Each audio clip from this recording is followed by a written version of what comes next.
नमस्कार आप सभी का। मेरा नाम गौरव मिश्रा है और आप देख रहे हैं न्यूज स्ट्रीट का digital platform social panchayat. Social panchayat में हम उस चीज़ पे पंचायत करते हैं जो देश और प्रदेश की बड़ी खबरें होती हैं।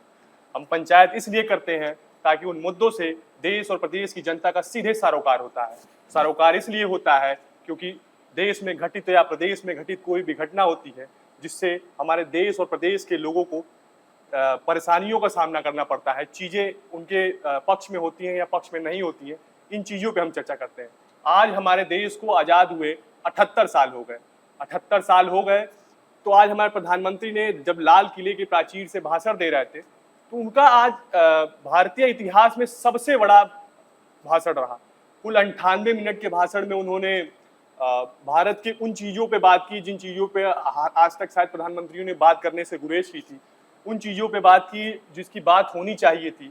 उन चीज़ों पर भी बात की जिन बातों पर हमारे देश के लोगों की हमेशा निगाह रहती है। मेरे साथ मेरे दो वरिष्ठ सहयोगी जुड़ चुके हैं, अरुण जी और सौरभ जी। आज हम इस बात पे चर्चा करेंगे कि हमारे देश को आज़ाद हुए 78 साल हो गए और जिस दूरदर्शी सोच के साथ हमारे स्वतंत्रता संग्राम सेनानियों ने इस देश को आज़ाद कराया था, क्या वो चीज़ें परिपूर्ण हो पा रही हैं?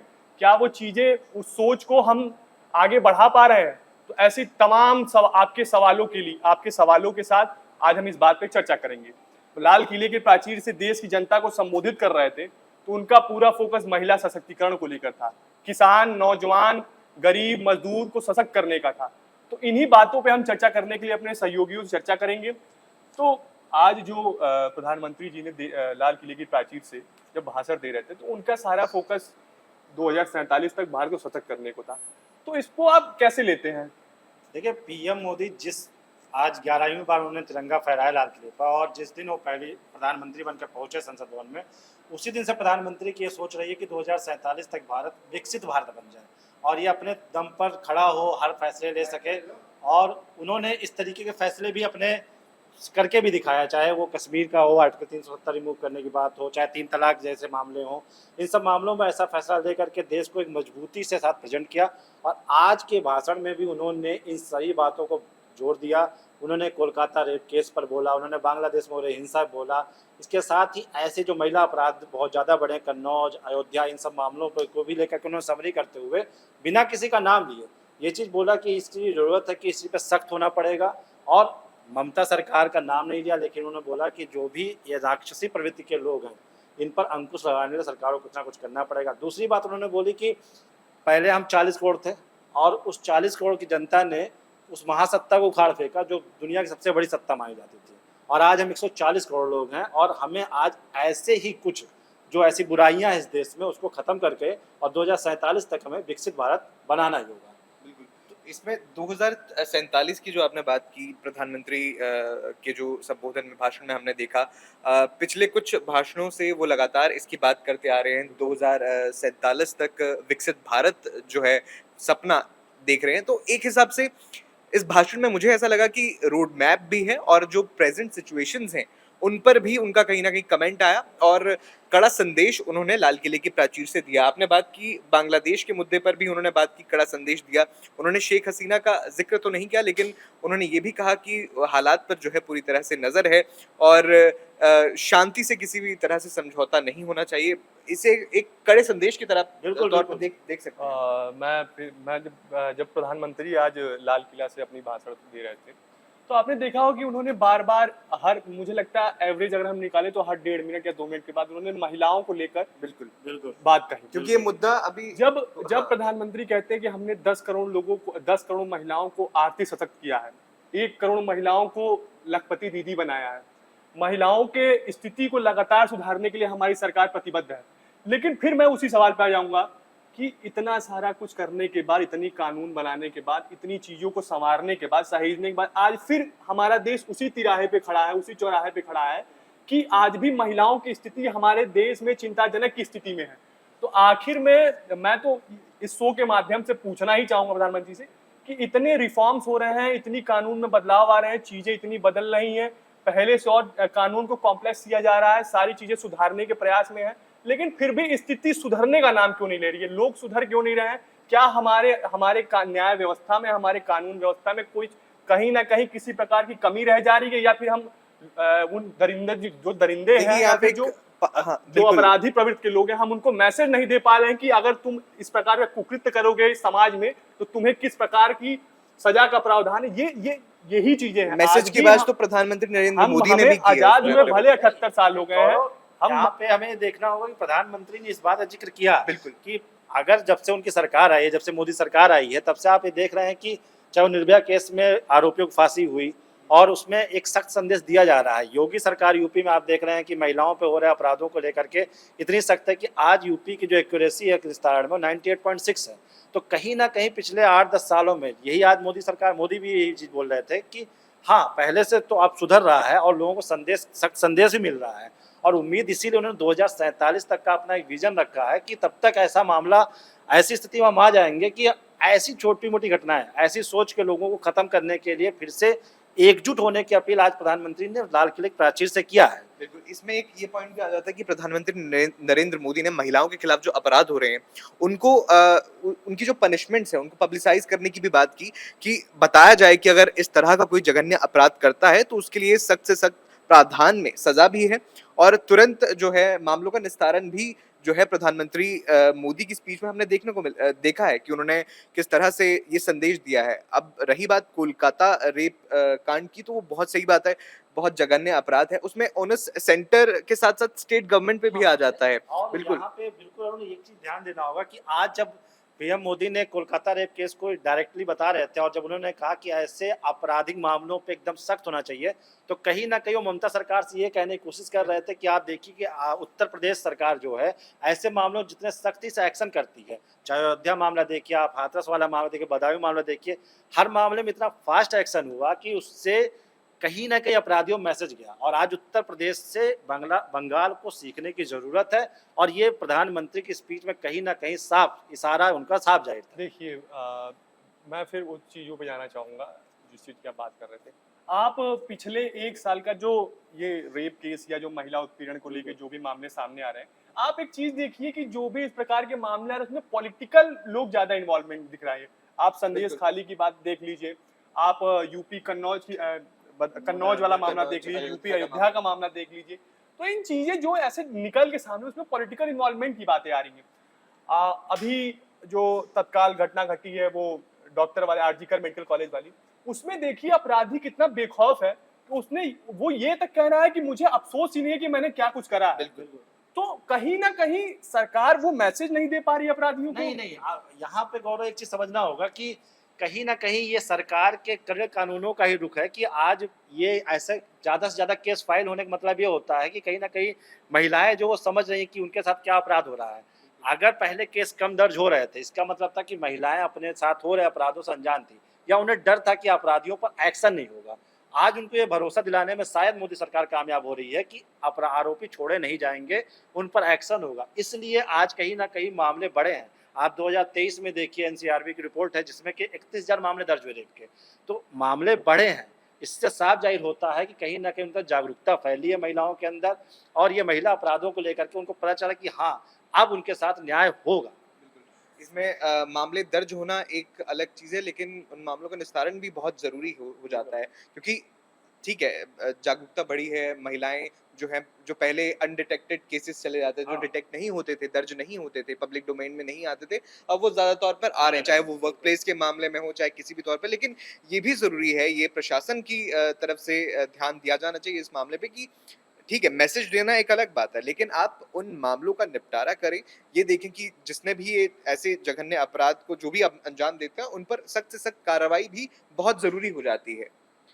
ऐसे मामलों में दिक्कत ये भी है कि अरुण, ये देखने को मिलता है कि जैसे अभी कोलकाता वाला केस आया, तो इसमें आज इंडिया गठबंधन में जो साथी सहयोगी थे आज एक दूसरे पे आरोप लगाने लगे। राहुल गांधी ने ममता बनर्जी को इस पे घेर लिया कि इस पे कार्रवाई होनी चाहिए, तो ममता बनर्जी ने कहा कि आपने डायरेक्ट नाम नहीं लिया। फिर ममता बनर्जी ने कहा कि पहले आप अपने कांग्रेस के राज्यों को देखिए। तो जब तक ऐसे मामलों में जो पॉलिटिक्स होती रहेगी, कि यहाँ पे आरोपी को आरोपी ने देखा जाए, ना कि उसमें पॉलिटिकल सरकार की फॉल्ट है और या हर सरकार करती पार्टी है। ये हर पार्टी करती है, बिल्कुल करती है। तो तो अपनी राजनीतिक रोटियां जो है ये वो पार्टी चीजें, इन देखती चीजों से है। बचना चाहिए। कहीं ना कहीं राजनीतिक पार्टियां ही जिम्मेदार हैं ऐसे मामलों में, जब केस पेंडिंग होती है, डिले होती है। आप निर्भया केस में देखिए, निर्भया केस में जब फैसले में इतना लंबा डिले होने लगा, उसमें ऐसे लोग भी आए जो आरोपियों का बचाव करते भी नजर आने लगे थे। तो आप देखिए, जब मामला डिले होने लगता है, उसमें राजनीति आने लगती है, तो कहीं ना कहीं इंसाफ डिले होने लगता है। तो ये राजनीतिक पार्टियों को एक नसीहत, आज प्रधानमंत्री मोदी ने इस बात को बहुत जोर से कहा कि इस पे राजनीति ना करें। प्रधानमंत्री ने कहा कि ये जो समाज में फैली कुरीतियां उसका महिमा मंडन न किया जाए। प्रधानमंत्री के भाषण में एक चीज और बड़ी बात रही कि उन्होंने डिग्निटी ऑफ सिटीजन की बात की थी, कि जो हमारे नागरिक हैं उनका सम्मान हो, ऐसे कम्युनल हार्मनी की बात की, हार्मनी की बात की। और जो चीजें थी, आपने देखा होगा कि जब प्रधानमंत्री बोल रहे थे तो उनके हर 1 मिनट 2 मिनट के बाद वो भारत को सशक्त भारत 2047 तक विकसित भारत, लेकिन इसमें टॉप एक अहम टॉप चीज आपने ये भी इकोनॉमी देखी की बात होगी। कर रहे थे। आपने देखा होगा कि उन्होंने एक बार कहा कि हम यहाँ अपने देश की जनता से एक फीडबैक भी ले रहे हैं कि हम क्या क्या कर सकते हैं। उसमें कुछ लोगों ने कहा कि हमारी यूनिवर्सिटीज ग्लोबल होने चाहिए, हमारे जो मेडिकल कॉलेजेस हैं उनकी सीट्स बढ़नी चाहिए। प्रधानमंत्री ने उसमें आगे भी लोगों को आश्वस्त किया कि आने वाले 5 सालों में हम अपनी सीट 75,000 बढ़ाएंगे। कहीं ना कहीं ये अभी जो हाल फिलहाल में घटनाएं घटी हैं, शायद उसको लेकर प्रधानमंत्री ने लोगों को आश्वस्त करने का भी प्रयास किया है अपने तरीके से, कि हम चीजों को देख रहे हैं, हम खुद वॉच कर रहे हैं। और आपने देखा होगा कि जब लोगों से बोले तो मैन्युफैक्चरिंग हब के नाम पे लोगों को इंडिया को प्रमोट करना चाहते हैं। आपने देखा होगा कि पिछले दिनों जब 1600 मारुति सुजुकी की कार जब जापान एक्सपोर्ट हुई, तो कहीं ना कहीं उन्होंने वो भी अपने भाषण में कहा कि भारत अब एक्सपोर्ट बन रहा है, इम्पोर्ट हब से अब एक्सपोर्ट हब बन रहा है। प्रधानमंत्री ने अपने भाषण में सेमीकंडक्टर की बात की कि कैसे भारत उस दिशा में आगे बढ़ गया है कि अब भारत आत्मनिर्भर बनने के प्रयास जुगल में है। तो कहीं ना कहीं आप इस चीज को कैसे देखते हैं कि भारत को आत्मनिर्भर बनाने का जो प्रधानमंत्री मोदी जो सपना है, जो आम लोगों के साथ देख रहे हैं, वो किस हद तक अभी तक उनके जो 11 साल का जो कार्यकाल, लगभग 11 साल होने को है उनको भारत प्रधान सेवक के रूप में सेवा करते हुए, तो किस हद तक प्रधानमंत्री अपने वो जो आत्मनिर्भर की थी, जो स्वच्छता अभियान को लेकर था, जो किसानों की आय जो उन्होंने 2022 में दोगुनी करने की बात की थी कि 2000 आय दोगुनी हो जाएगी, किस हद तक किसान उनसे संतुष्ट है, किस हद तक व्यापारी उनसे संतुष्ट है, किस हद तक इस देश का नौजवान उनसे संतुष्ट है, किस हद तक इस देश का गरीब मजदूर और समाज के अंतिम पंक्ति में बैठा व्यक्ति उनसे कितना संतुष्ट है। उनके 10-11 साल कार्यकाल को आप कैसे देखते हैं? इसमें मैं बारी बारी बताता हूँ। तो पहले आप देखिए, प्रधानमंत्री ने जब प्रधानमंत्री बने नरेंद्र मोदी, तो उन्होंने एक नारा दिया था वोकल फॉर लोकल्स के लिए। और उसका वन प्रोडक्ट था, जो मैं आप थोड़ा 1 मिनट के आपको पॉज देना चाहूंगा। मैं देश भर की प्रदेशों की बात नहीं कर रहा हूं, मैं उत्तर प्रदेश की बात कर रहा हूं। उत्तर प्रदेश में 1 डिस्ट्रिक्ट 1 प्रोडक्ट की जो ये योजना है वो बड़ी बखूबी चल रही है। बिल्कुल। मुझे अभी भी याद है कि सूप जो मूज होता है, मूज से सूप बनाने से लेके और दौरी जो बनाते हैं गाँव में, वो बनाया जा रहा है। कहीं दरी बनाया जा रहा है, कहीं हैंडमेड खिलौने बनाए जा रहे हैं, कहीं बांस से खिलौने बनाए जा रहे हैं, कहीं सीनरीज बनाई जा रही है। और हमने ये भी देखा कि गिफ्ट्स वो विदेश भी ले जाते हैं। ये आप देखिए, कई बार प्रधानमंत्री कई मौके ऐसे आए हैं कि प्रधानमंत्री यही मैं कहना चाह रहा हूँ, वोकल फॉर लोकल की वजह से आप देखिए कि आज भारत जो है स्टार्टअप्स के मामले में काफी आगे निकल चुका है। इतने सारे स्टार्टअप्स देखने को मिल रहे हैं, कई कंपनियां आपको आज देखने को मिलती है जिसपे आपको प्रोडक्ट मेड इन इंडिया मिल रहा है। एप्पल जैसी कंपनी जो कई मैन्युफैक्चरिंग के लिए चाइना पर डिपेंड होती थी, आज उसने अपना प्लांट इंडिया में लगा रखा है और उसकी बदौलत आज रोजगार जनरेट हुए हैं। अगर हम ग्राउंड पे देखें तो ऐसी बहुत सारी आज जो विदेशी कंपनियां हैं जब भारत में आ रही हैं, तो वो केवल बेचने नहीं आ रही हैं, उसको सरकार ने उनको मजबूर किया कि वो यहाँ पे प्लांट लगा रही हैं, जिसकी वजह से रोजगार जनरेट हो रहा है।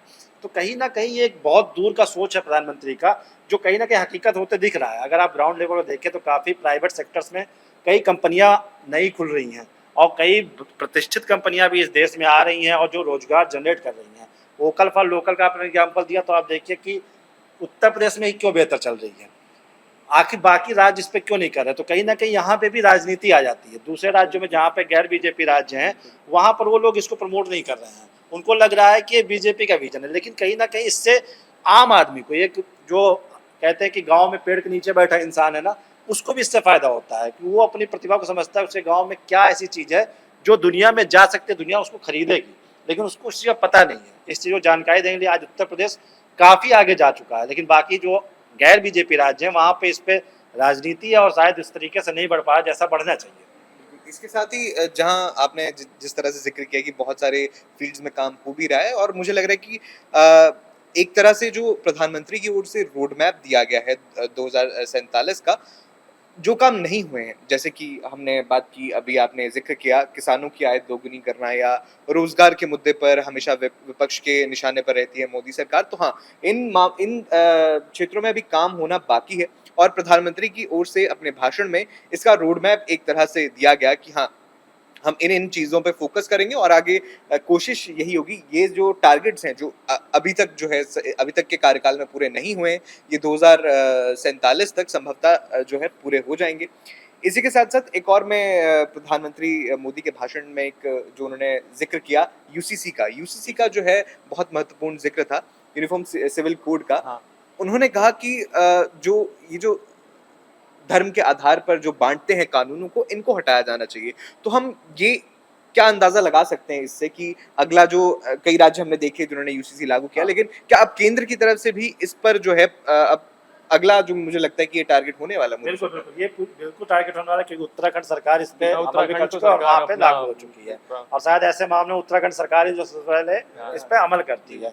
और यूसीसी ये तो था कि इस कार्यकाल में यूसीसी पर अमल किया जाएगा, हो सकता है लागू भी हो जाए, लेकिन आप जो कह रहे हैं कि कुछ जो काम नहीं हुए, किसानों का आय दुगना नहीं हुई और कई चीज़ें नहीं हुई, उसका नतीजा ये भी रहा कि 2024 के लोकसभा चुनाव में इसका ही नतीजा रहा कि सांसदों की ओर से प्रधानमंत्री के जो सांसद रहे उन लोगों ने उस तरीके से काम नहीं किया, और शायद इसी वजह से बीजेपी इस बार जब सत्ता में आई तो उस मैंडेट से नहीं आ पाई जो हमेशा जो पिछले 2 बार से आ रही थी। 400 पार तो का नारा दिया गया, इसलिए हो सकता है कि इस बार पीएम मोदी का ये स्पीच इसलिए बहुत ज़्यादा इंपॉर्टेंट है क्योंकि पिछले 11 सालों में ऐसा इन्होंने रिकॉर्ड तोड़ दिया, और 11 सालों में पहली बार ऐसा हुआ कि 1 घंटे 98 मिनट बोल दिया, जो आज़ादी के बाद तक की आज तक की किसी प्रधानमंत्री नहीं बोला था। सबसे तो ज्यादा आज सबसे लंबा इतना लंबा भाषण प्रधानमंत्री। देने की जरूरत प्रधानमंत्री क्यों पड़ी? हाँ। कहीं ना कहीं इसके पीछे 2024 का रिजल्ट ही मायने रखता है, क्योंकि कहीं ना कहीं जनता में एक विश्वास हो रहा है कि जितनी बातें कही जा रही हैं उतनी बातें धरातल पे आ नहीं पा रही हैं। तो अब अगले ये जो आने वाले 5 साल इनके बचे हैं, उस 5 सालों में ये चाहेंगे कि उन कामों को ज़्यादा से ज़्यादा किया जाए ताकि वो भरोसा वापस लौटे, और यही जो आज इनके भाषण में देखने को मिला कि हमारा विजन है ना जो 2047 तक है, तो इस पे अमल हम करना शुरू कर चुके हैं और आप लोग इसमें साथ आइए। जैसे आप रिफॉर्म की बात कर रहे थे, प्रधानमंत्री ने अपने भाषण में जिक्र किया कि रिफॉर्म होते रहेंगे। देश भर में कुल 3 लाख से ज्यादा इकाइयां हैं। वो सबसे निचले स्तर की इकाई पंचायत से लेकर और केंद्र सरकार तक की बात कर रहे थे। उन्होंने कहा अपने भाषण में कि अगर सारे जो 3 लाख इकाइयां हैं, अगर एक साल में अगर 2 भी अपने अपने स्तर से 2 भी रिफॉर्म करें तो देश भर में लगभग 10-20 लाख रिफॉर्म हो जाएंगे, ऐसा उन्होंने कहा था अपने भाषण में। तो चीजें जो है वो कैसे रिफॉर्म, जैसे रिफॉर्म का तो एक जो सिनेरियो है वो चलता आ रहा है। जैसे प्रधानमंत्री ने कहा कि हमने अपने कार्यकाल के दौरान 1500 या 2000 से अधिक ऐसे रिफॉर्म करे जिससे नागरिकों को कानून के दांवपेच से बाहर निकलकर थोड़ी सी आजादी महसूस हुई है। उन्होंने जब इस बात पे वो कर रहे थे तो उन्होंने सीधे कहीं ना कहीं वक्फ बोर्ड का जो अभी संशोधन हुआ है वक्फ बोर्ड में, उन्होंने उसको भी एक अपने दायरे में लाने का प्रयास किया, जनता को एक संदेश देने का भी प्रयास किया कि देखिए हम उस प्रकार के संशोधन करते रहेंगे, चाहे भले हमारी उस हिसाब से मैंडेट ना मिला हो, लेकिन हमारे काम करने का जो नजरिया है, जैसे हम 2014 से 23 तक या 24 तक करते हैं, वैसे ही हम 24 से 29 तक भी करते रहेंगे। हमारे काम करने के बिल्कुल तरीके में कोई बदलाव नहीं आएगा। उन्हें ब्लूप्रिंट का भी जिक्र किया उन्होंने कि रिफॉर्म हाँ, का जो ब्लूप्रिंट है वो तैयार है। उन्होंने कहा कि ब्लूप्रिंट ये सिर्फ नहीं कि कागजों तक सीमित रह जाएगी, उसे जमीनी हकीकत तक भी मुझे पहुंचाना है। यही बात सौरभ भी कह रहे थे कि बिल्कुल आपने ऐलान तो कर दिए, कहीं ना कहीं वो धरातल पर पहले चीजें नहीं दिखाई दी, और इसी वजह से 2024 में जो है लोकसभा में हमने नुकसान भी देखा उसका बीजेपी को जो मिला है। तो इस वजह से मुझे लगता है कि हाँ, प्रधानमंत्री का ये भी अभी जो उनके भाषण में भी दिखा, फोकस यही होगा कि सिर्फ कागजों तक सीमित ना रहे और धरातल तक भी वो जो है विकास पहुंचे। और सबसे अच्छी बात है कि इस बार के 98 के स्पीच में आप ये देखिए कि पाकिस्तान को लेकर के उतना टारगेट नहीं किया गया, और पहली बार ऐसा रहा कि जब प्राचीर से बोल रहे थे तो उन्होंने पाकिस्तान को लेकर इतना ही बोला कि जो हम 40 करोड़ लोग आज़ाद हुए थे, आज यहाँ की सेना ये दम रखती है कि वो स्ट्राइक करती है और दुश्मन को घुस कर मारती है। बहुत लंबी चौड़ी बखान नहीं की, देश की ही बात की, देश के विकास की बात की। नहीं तो अक्सर स्पीच में आपने देखा कि पिछले भी स्पीचों में युवा की शहादत का बदला लेंगे, पाकिस्तान के साथ एयर स्ट्राइक करेंगे और कई दफा जिक्र होता था, लेकिन आज की स्पीच में उन्होंने तकरीबन 60 से 61 बार उन्होंने देश बोला और भारत बोला और पाकिस्तान शब्द का इस्तेमाल उनके भाषण में आज काफी कम रहा। प्रधानमंत्री ने पाकिस्तान के लिए योगी जी को छोड़ रखा था। आपने योगी जी को देखा हो, कल विभाजन हाँ। विभीषिका के दिवस के दिन भी योगी जी ने कल पाकिस्तान की बिल्कुल जमकर बिल्कुल। और हाँ, ये गौरव बखिया आज उड़ेगी। योगी जी ने, आज भी योगी जी की स्पीच में इस बात की बहुत जोर रही कि हाँ। हमें यूनिट होना हो रहा होगा। कहीं ना कहीं बांग्लादेश मुद्दे को लेकर कहा कि हिंदू एक हो जाए।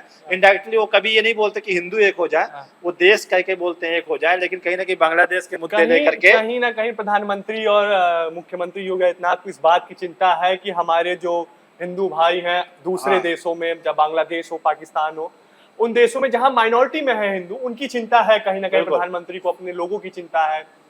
तो कुल मिला जुला के अब हम चाहेंगे कि हमारा जो ये चर्चा था, जो पंचायत थी आज के प्रधानमंत्री के भाषण पे, आपको कैसा लगा आप जरूर बताएं, और आपको प्रधानमंत्री का भाषण कैसा लगा। ये कुल 98 मिनट का भाषण था, जो आज तक के किसी भी भारतीय प्रधानमंत्री द्वारा दिया गया सबसे लंबा भाषण था। ऐसे प्रधानमंत्री ने अपने वो पिछले 10 सालों के कार्यकाल की भी खूब बखान करी। उन्होंने क्या क्या करा इस देश के लिए, उन्होंने क्या करा, क्या क्या सोशल रिफॉर्म्स करे, महिलाओं के लिए क्या करा, किसानों के लिए क्या करा, उन्होंने ढेर सारी बातें की। तो आपको ये हमारा शो कैसा लगा और ये पंचायत शो कैसा लगता है आपको, आप हमें कमेंट बॉक्स में जरूर बताएं। और दुनिया की और प्रदेश की और देश की ऐसी ही खबरों के लिए हमारे साथ जुड़े रहें। न्यूज नेशन अब व्हाट्सएप पर खबरों के ताजा अपडेट के लिए न्यूज नेशन के इस QR कोड को स्कैन करें।